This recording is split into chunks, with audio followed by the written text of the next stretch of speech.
Alkitab setahun hari ke-238, 26 Agustus dari Mazmur 103. Dari Daud, pujilah Tuhan hai jiwaku, pujilah namanya yang kudus hai segenap batinku. Pujilah Tuhan hai jiwaku dan janganlah lupakan segala kebaikannya. Dia yang mengampuni segala kesalahanmu, yang menyembuhkan segala penyakitmu. Dia yang menebus hidupmu dari lubang kubur, yang memahkotai engkau dengan kasih setia dan rahmat. Dia yang memuaskan hasratmu dengan kebaikan, sehingga masa mudamu menjadi baru seperti pada burung Raja Wali. Tuhan menjalankan keadilan dan hukum bagi segala orang yang diperas. Ia telah memperkenalkan jalan-jalannya kepada Musa, perbuatan-perbuatannya kepada orang Israel. Tuhan adalah penyayang dan pengasih, panjang sabar dan berlimpah kasih setia. Tidak selalu ia menuntut, dan tidak untuk selama-lamanya ia mendendam. Tidak dilakukannya kepada kita setimpal dengan dosa kita, dan tidak dibalasnya kepada kita setimpal dengan kesalahan kita. Tetapi setinggi langit di atas bumi, demikian besarnya kasih setianya atas orang-orang yang takut akan Dia. Sejauh timur dari barat, demikianlah dijauhkannya daripada kita pelanggaran kita.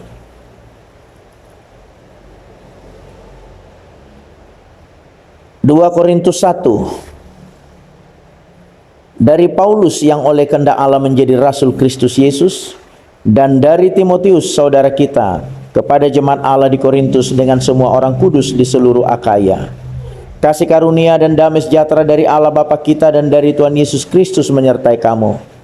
Terpujilah Allah Bapa Tuhan kita Yesus Kristus, Bapa yang penuh belas kasihan dan Allah sumber segala penghiburan, yang menghibur kami dalam segala penderitaan kami, sehingga kami sanggup menghibur mereka yang berada dalam bermacam-macam penderitaan dengan penghiburan yang kami terima sendiri dari Allah. Sebab sama seperti kami mendapat bagian berlimpah-limpah dalam kesengsaraan Kristus, demikian pula oleh Kristus kami menerima penghiburan berlimpah-limpah. Jika kami menderita, hal itu menjadi penghiburan dan keselamatan kamu. Jika kami dihibur, maka hal itu adalah untuk penghiburan kamu, sehingga kamu beroleh kekuatan untuk dengan sabar menderita kesengsaraan yang sama seperti yang kami derita juga. Dan pengharapan kami akan kamu adalah teguh, karena kami tahu bahwa sama seperti kamu turut mengambil bagian dalam kesengsaraan kami, kami juga turut mengambil bagian dalam penghiburan kami. Sebab kami mau, saudara-saudara, supaya kamu tahu akan penderitaan yang kami alami di Asia Kecil. Beban yang ditanggungkan atas kami adalah begitu besar dan begitu berat, sehingga kami telah putus asa juga akan hidup kami.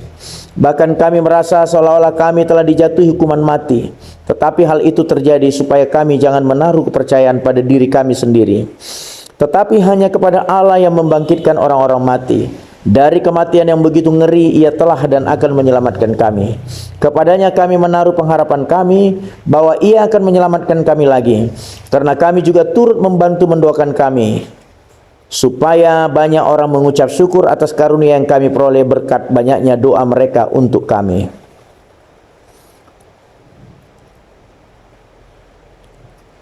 Dua Tawarik 26 hingga 28.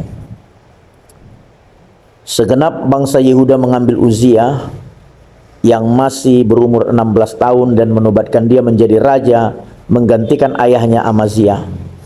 Ia memperkuat Elot dan mengembalikan kepadanya Yehuda sesudah raja mendapat perhentian bersama-sama dengan nenek moyangnya. Uzia berumur 16 tahun pada waktu ia menjadi raja, dan 52 tahun lamanya ia memerintah di Yerusalem. Nama ibunya ialah Yecholya dari Yerusalem. Ia melakukan apa yang benar di mata Tuhan, tepat seperti yang dilakukan Amazia ayahnya. Ia mencari Allah selama hidup Zakaria, yang mengajarnya supaya takut akan Allah. Dan selama ia mencari Tuhan, Allah membuat segala usahanya berhasil. Maka majulah ia berperang melawan orang-orang Filistin dan membongkar tembok Gad, Yabne dan Asdod, lalu mendirikan kota-kota di sekitar Asdod dan lain-lain di wilayah orang Filistin. Allah menolongnya terhadap orang Filistin dan terhadap orang Arab yang tinggal di Gurbaal dan terhadap orang Meunim. Orang-orang Amon membayar upeti kepada Uzia, namanya termasuk sampai ke Mesir, karena kekuatannya yang besar. Uzia mendirikan menara di Yerusalem di atas pintu gerbang sudut, di atas pintu gerbang lebak, dan di atas penjuru, serta mengokohkannya. Ia mendirikan juga menara-menara di padang gurun dan menggali banyak sumur, karena banyak ternaknya ada baik di dataran rendah maupun di dataran tinggi. Juga ia mempunyai petani-petani dan penjaga-penjaga kebun anggur di gunung-gunung dan di tanah yang subur, karena ia suka pada pertanian. Selain itu, Uzia mempunyai tentara yang sanggup berperang, yang maju berperang dalam laskar-laskar menurut jumlah anak buah yang dicatat oleh Panitra Yeiel dan penata usaha Maaseah di bawah pimpinan Hananya, salah seorang panglima raja. Kepala-kepala puak pahlawan-pahlawan yang gagah perkasa itu seluruhnya berjumlah 2.600 orang. Di bawah pimpinan mereka terdapat satu bala tentara terdiri dari 375 orang yang gagah perkasa dalam berperang untuk membantu raja dalam menghadapi musuh. Uzia memperlengkapi seluruh tentara itu dengan perisai, tembok, ketopong, baju zirah, busur, dan batu umban. Ia membuat juga di Yerusalem alat-alat perang, ciptaan seorang ahli yang dapat menembakkan anak panah dan batu besar untuk ditempatkan di atas menara-menara dan penjuru-penjuru.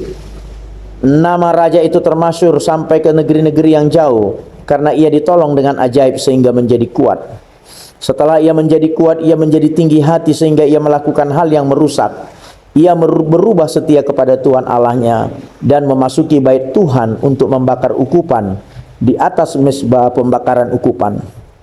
Tetapi Imam Azaria mengikutinya dari belakang bersama-sama 80 iman Tuhan, orang-orang yang tegas. Mereka berdiri di depan Raja Uzia dan berkata kepadanya, "Hai Uzia, engkau tidak berhak membakar ukupan kepada Tuhan. Hanyalah imam-imam keturunan Harun yang telah dikuduskan yang berhak membakar ukupan. Keluarlah dari tempat kudus ini, karena engkau telah berubah setia. Engkau tidak akan memperoleh kehormatan dari Tuhan Allah karena hal ini." Tetapi Uzia dengan bokor ukupan di tangannya untuk dibakar menjadi marah.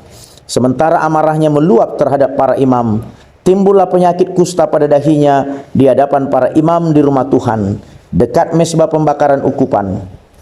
Imam kepala Azaria dan semua imam lainnya memandang kepadanya, dan sesungguhnya ia sakit kusta pada dahinya.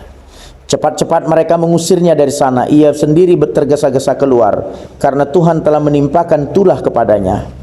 Raja Uzia sakit kusta sampai kepada hari matinya, dan sebagai orang yang sakit kusta ia tinggal dalam sebuah rumah pengasingan, karena ia dikucilkan dari rumah Tuhan. Dan Yotam anaknya mengepalai istana raja dan menjalankan pemerintahan atas rakyat negeri itu.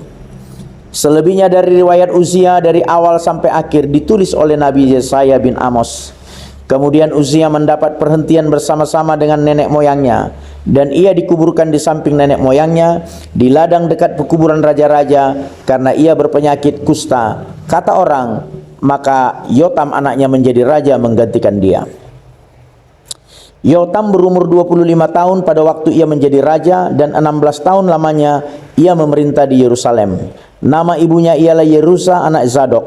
Ia melakukan apa yang benar di mata Tuhan, tepat seperti yang dilakukan Uzia ayahnya, hanya ia tidak memasuki bait Tuhan.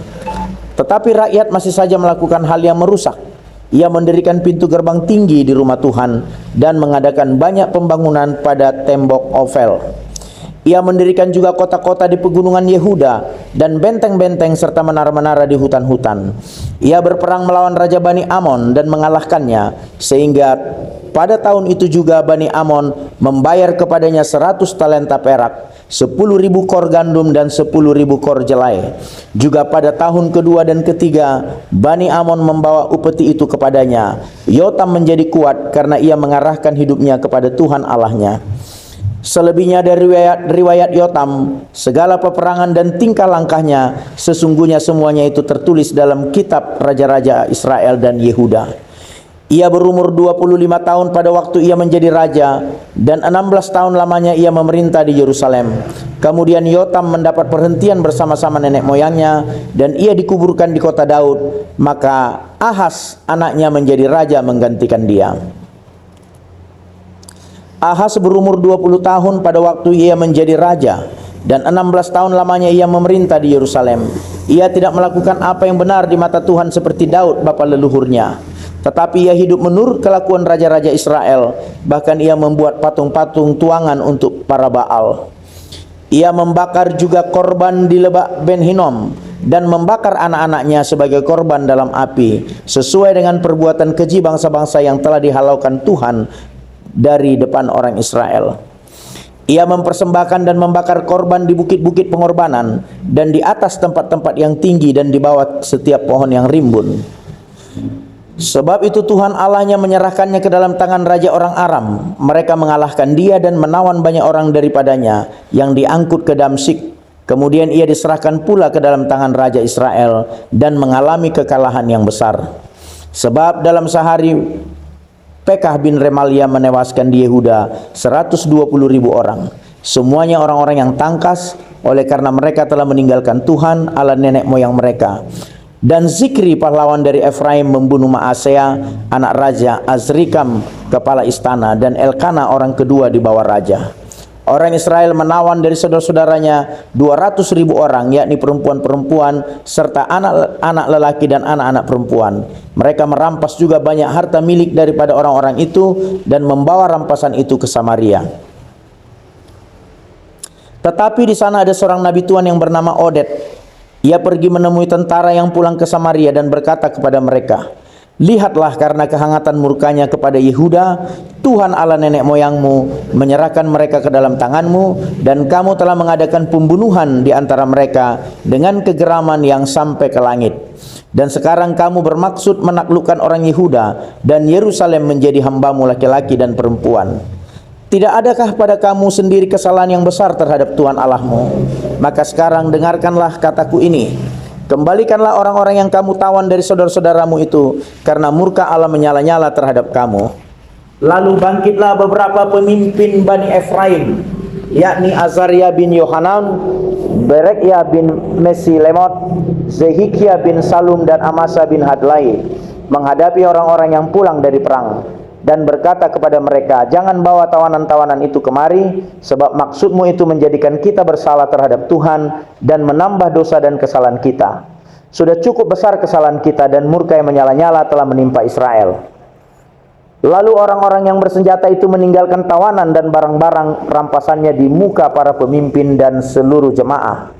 Dan orang-orang yang ditunjuk dengan disebut namanya bangkit, lalu menjemput para tawanan itu. Semua orang yang telanjang mereka berikan pakaian dari rampasan itu. Orang-orang itu diberi pakaian, kasut, makanan, dan minuman. Mereka diurapi dengan minyak, dan semua yang terlalu payah untuk berjalan diangkut dengan keledai dan dibawa ke Yeriko, kota pohon korma dekat saudara-saudara mereka. Sesudah itu orang Israel itu pulang ke Samaria.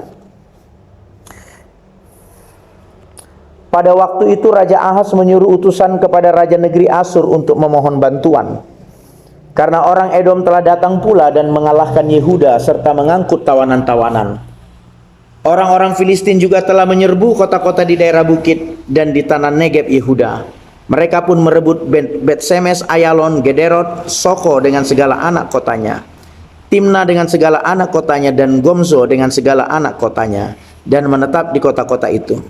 Demikianlah Tuhan merendahkan Yehuda oleh karena Ahaz, raja Israel itu membiarkan kebiadaban berlaku di Yehuda dan berubah setia kepada Tuhan. Maka datanglah Tilgat-Pilneser raja negeri Asur kepadanya, hanya bukan membantu dia melainkan menyesakkannya.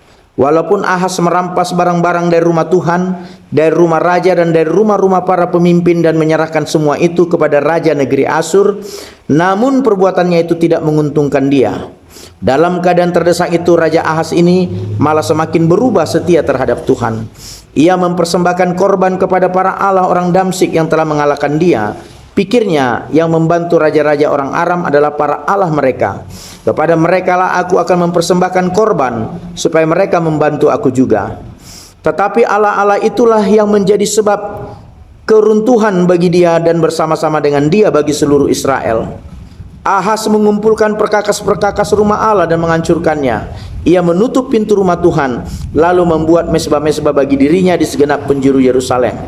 Di tiap-tiap kota di Yehuda, ia membuat bukit-bukit pengorbanan untuk membakar korban bagi Allah lain. Dengan demikian ia menyakiti hati Tuhan Allah nenek moyangnya. Selebihnya dari riwayatnya dan seluruh tingkah langkahnya dari awal sampai akhir, sesungguhnya semuanya itu tertulis dalam kitab raja-raja Yehuda dan Israel.